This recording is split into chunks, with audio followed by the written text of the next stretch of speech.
जो हो गया उसे सोचा नहीं करते, जो मिल गया उसे खोया नहीं करते, मंजिलें उन्हें हासिल होती है जो समय और हालातों पर परवाह नहीं करते।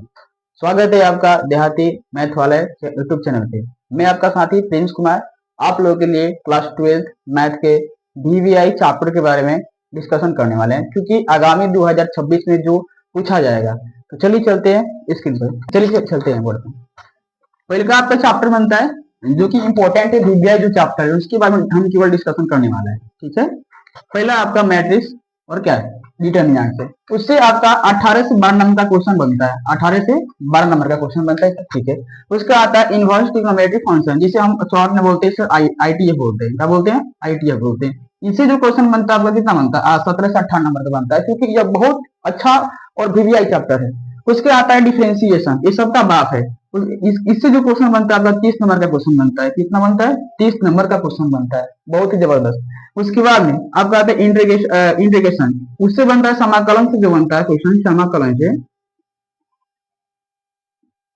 उससे आपका क्वेश्चन बनता है 40 से 45 नंबर का क्वेश्चन। अब यहाँ पे देखना यह है कि यह डिफरेंशिएशन जो आपका 30 नंबर का पूछता है, उसके बाद में जो इंटीग्रेशन आपका 40 से 45 नंबर का क्वेश्चन पूछता है। अब इसमें तक जो है सबसे ज्यादा बेहतर कहा जाए तो इंटीग्रेशन है। आप लोग कोशिश कीजिएगा इंटीग्रेशन के फिर से रिविजन करने के लिए। अब आता है आपका डिफरेंशियल इक्वेशन। डिफरेंशियल इक्वेशन का हिंदी होता है अवकल समीकरण। इससे क्वेश्चन बनता है आपका 30 नंबर का पूछता है। उसके आता है वेक्टर, वेक्टर से 20 नंबर का क्वेश्चन पूछा जाता है। उसके आता है प्रोबेबिलिटी, प्रोबेबिलिटी से जो है आपने क्लास 10th में क्या किया इसको पढ़ा था, और इसमें क्लास 12th में इसको पढ़ना है। इससे भी 10 मार्क्स का क्वेश्चन पूछता है, इससे भी 10 मार्क्स का क्वेश्चन पूछता है। उसके बाद आता है एलएलपी।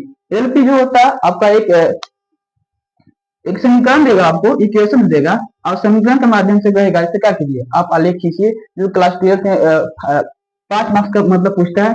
क्लास 12th में कितने मार्क्स का पूछेगा? क्लास 12th में भी 5 मार्क्स का पूछता है ये भी। ठीक है, ये क्या रहता है? फिक्स रहता है। उसके बाद में आता है 3 डायमेंशन। जो 3 डायमेंशन होता है उससे 19 से 25 नंबर का क्वेश्चन आपको पूछता है। ठीक है, उसके साथ साथ इनवर्स के सारे फॉर्मूले और उसके बाद में डिफरेंशियल उसका भी, उसके बाद में इंटीग्रेशन का भी जितना फॉर्मूला है वो सारा जो है आपको पूछेगा। मतलब ऐसा ही मतलब पूछ देता है। उसके बाद में क्या करेगा? फॉर्मूला बेस आपको क्वेश्चन देगा, उससे कहेगा कि क्या कीजिए आप हल कीजिए। तो ये सारे जितने हमें चैप्टर लिखा है, अगर आप चाहते हैं कि मैथ में 100 में 100 स्कोर करना है, तो जितना साथी हमने यहाँ पे लिखा है उसको आप स्क्रीनशॉट ले लीजिए। स्क्रीनशॉट लेकर आप रख लीजिए और उसके बाद में आप क्या कीजिए, इस पे स्टडी करना प्रारंभ कर दीजिए, क्योंकि बहुत कम समय है।